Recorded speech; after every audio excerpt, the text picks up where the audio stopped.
മാന്യപ്രേക്ഷകർക്ക് നമസ്കാരം. നമ്മുടെ പാലക്കാട് മണ്ഡലത്തിൽ എന്താണ് ശോഭാ സുരേന്ദ്രന് സംഭവിച്ചത് എന്നാണ് നമ്മൾ ഈ ഒരു വീഡിയോയിൽ പരിശോധിക്കുന്നത്. നമ്മുടെ കേരളത്തിലെ പ്രമുഖ മാധ്യമങ്ങളും അതേപോലെ തന്നെ നിരവധി ഓൺലൈൻ മീഡിയാസ് അതേപോലെ തന്നെ സകല സുഡാപ്പികളും ജിഹാദികളൊക്കെ തന്നെ റിസൾട്ട് വന്നതിന് ശേഷവും ശോഭാ സുരേന്ദ്രനെ വളഞ്ഞിട്ട് അവരുടെ പതിവ് ശൈലിയിൽ അവർ ആക്രമിച്ചുകൊണ്ടിരിക്കുന്നുണ്ട്. എന്തു പറ്റി ശോഭാ സുരേന്ദ്രന് എന്നൊക്കെയാണ് ചോദിക്കുന്നത്. ഇത്തരം ആളുകളോടൊക്കെ തന്നെ ആദ്യമേ എടുത്തു പറയാം, പാലക്കാട് കഴിഞ്ഞ ഒരു കാലത്തും BJP അവിടെ വിജയിച്ചിട്ടില്ല എന്നുള്ളത് ഒരു യാഥാർത്ഥ്യ.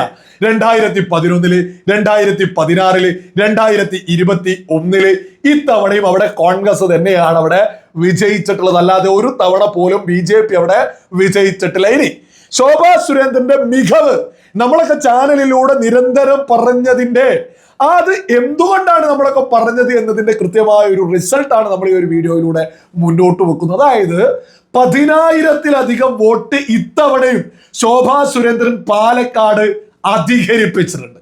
നമ്മൾ പ്രത്യേകം മനസ്സിലാക്കണോ, ഒരു UDF തരംഗമാണ് കേരളത്തിൽ നടന്നിട്ടുള്ളത്. ഈ UDFന്റെ തരംഗത്തിൽ പോലും പിഷാരടിക്ക് കഴിഞ്ഞ തവണത്തെ ഭൂരിപക്ഷത്തെ കോൺഗ്രസിന്റെ ഭൂരിപക്ഷത്തെ 18,000-ലധികം വോട്ട് ലഭിച്ചാണ് കഴിഞ്ഞ ഉപതെരഞ്ഞെടുപ്പില് കോൺഗ്രസ് സ്ഥാനാർത്ഥി അവിടെ വിജയിച്ചത്. ആ ഭൂരിപക്ഷത്തെ മറികടക്കാൻ ഇത്തവണയും ഈ പറയുന്ന ഈ കൊടുങ്കാറ്റിൽ UDFന്റെ തരംഗത്തിൽ പിഷാരടിക്ക് സാധിച്ചിട്ടില്ല എന്നുള്ളത് മനസ്സിലാക്കുമ്പോഴാണ് ശോഭാ സുരേന്ദ്രൻ എന്ന സ്ഥാനാർത്ഥി എത്രത്തോളം ശക്തയാണ് എന്ന് തിരിച്ചറിയുന്നത്. നമ്മൾ പ്രത്യേകം മനസ്സിലാക്കേണ്ടതാണ്. ശോഭാ സുരേന്ദ്രൻ ഈ പറയുന്ന BJP ജയിക്കുന്ന ഒരു മണ്ഡലത്തിലല്ല 10,000-ലധികം വോട്ട് വർദ്ധിപ്പിച്ചത്. വളരെ വലിയ രീതിയിൽ അവർ ആലപ്പുഴയിലൊക്കെ മത്സരിച്ച സമയത്ത്, ഓരോ മണ്ഡലം ലോക്സഭാ മണ്ഡലത്തിൽ മത്സരിച്ച സമയത്ത്, അവിടെയുള്ള ഓരോ നിയമസഭാ മണ്ഡലത്തിലും അവർ വളരെ വലിയ രീതിയിലാണ് വോട്ട് അധികരിപ്പിച്ചിട്ടുള്ളത്. അതേപോലെ തന്നെ ഒരു മികവ് പാലക്കാട് അവർ കാണിച്ചു. അതൊരു വലിയ സുന്ദരമായ റിസൾട്ടിലേക്ക് 10,000-ലധികം വോട്ട് വർദ്ധിപ്പിച്ച എത്ര സ്ഥാനാർത്ഥികൾ ഉണ്ടാവും?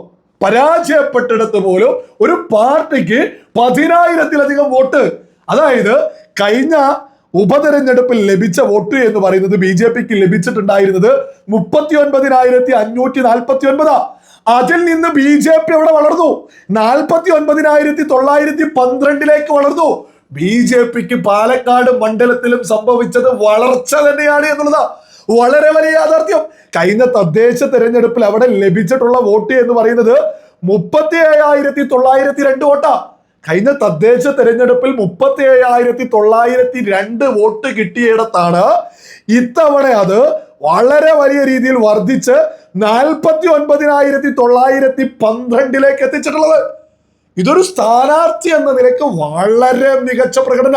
ഇവിടെ ഒരുപാട് ആളുകൾ ഈ ഒരു റിസൾട്ടൊക്കെ കണ്ട് ഈ UDF കൊടുങ്കാറ്റിലും 10,000-ലധികം വോട്ട് ശോഭാ സുരേന്ദ്രൻ വർദ്ധിപ്പിച്ചിട്ട് അവരെയൊക്കെ കളിയാക്കുന്ന ആളുകളുടെ ഒരു മാനസികാവസ്ഥ ഓരോ ആളുകളും ഒന്ന് ചിന്തിക്കണം. BJP ഇവിടെ പടിയായിട്ട് ഉയരുകയല്ലേ, പടിയായിട്ട് സ്റ്റെപ്പ് വെച്ച് മുകളിലോട്ട് തന്നെയല്ലേ.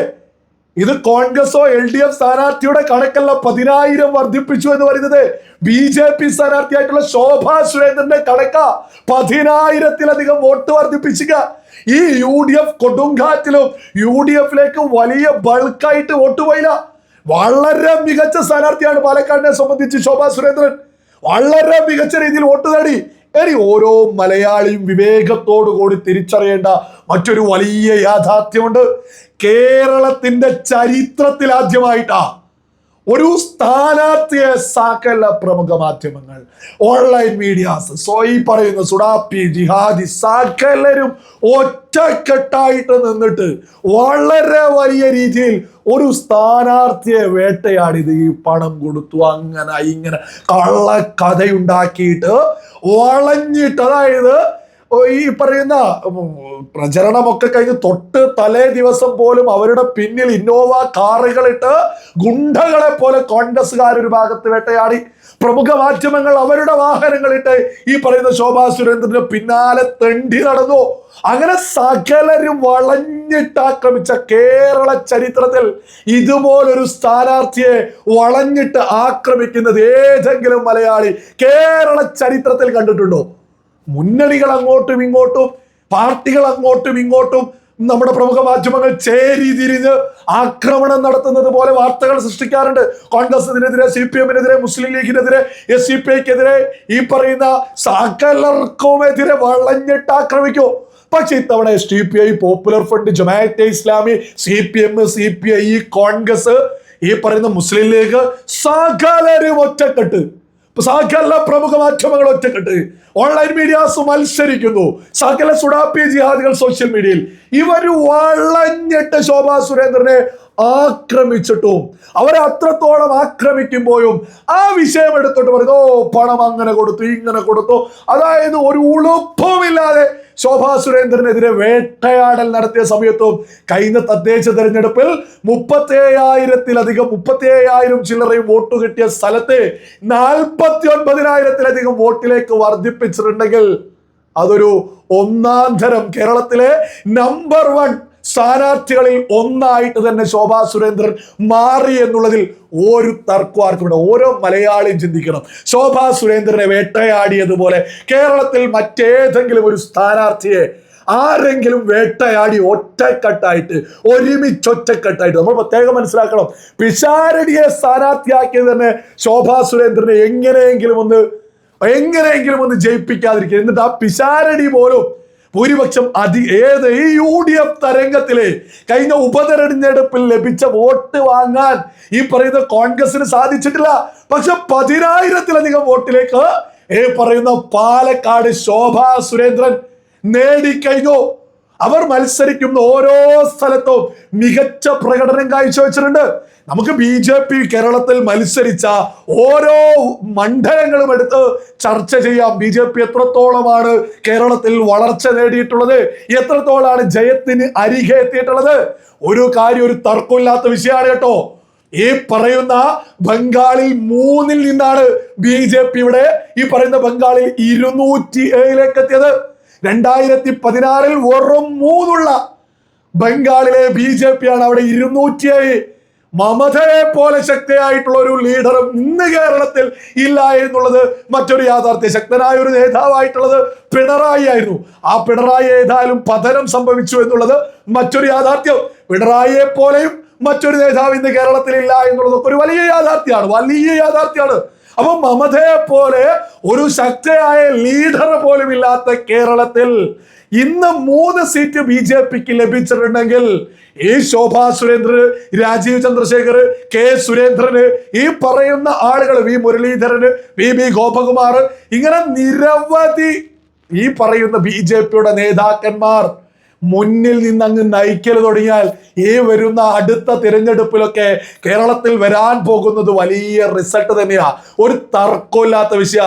ഓരോ സീറ്റ് എടുത്താലും 10,000 വോട്ടൊക്കെ ശോഭാ സുരേന്ദ്രൻ അധികരിപ്പിച്ചു എന്നുള്ളത് നിങ്ങൾ ആരെങ്കിലും ഏതെങ്കിലും ഒരു പ്രമുഖ മാധ്യമങ്ങളിൽ വാർത്ത കണ്ടോ? മറ്റൊരു കാര്യം എടുത്തു പറയേണ്ടതാ, ശോഭാ സുരേന്ദ്രൻ നിരവധി തവണ പാലക്കാട് വോട്ടെണ്ണുന്ന സമയത്ത് 1-ാം സ്ഥാനത്ത് എത്തിയ സമയത്ത് നമ്മുടെ കേരളത്തിലെ പ്രമുഖ മാധ്യമങ്ങൾ ശോഭാ സുരേന്ദ്രൻ മുന്നിട്ട് നിൽക്കുന്നു എന്ന് പറഞ്ഞ് ഒരൊറ്റ മാധ്യമങ്ങൾ ഒരു വാർത്ത കൊടുത്തില്ല.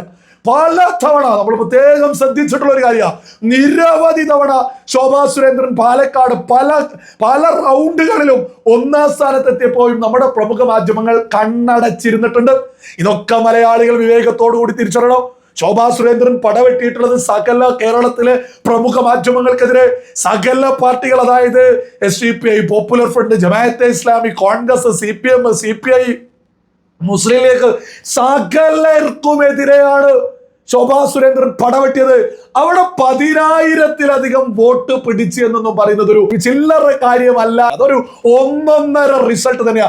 10,000-ലധികം വോട്ട് UDF തരംഗത്തിലും തന്നിലേക്ക് അധികമായിട്ട് അടുപ്പിച്ചിട്ടുണ്ടെങ്കിൽ അത് വലിയ രീതിയിൽ വിവേകമുള്ളവർ കൈയടിക്കേണ്ടത് തന്നെയാണ് എന്നുള്ളതിൽ ഒരു തർക്കവും ആർക്കും തന്നെ വേണ്ട.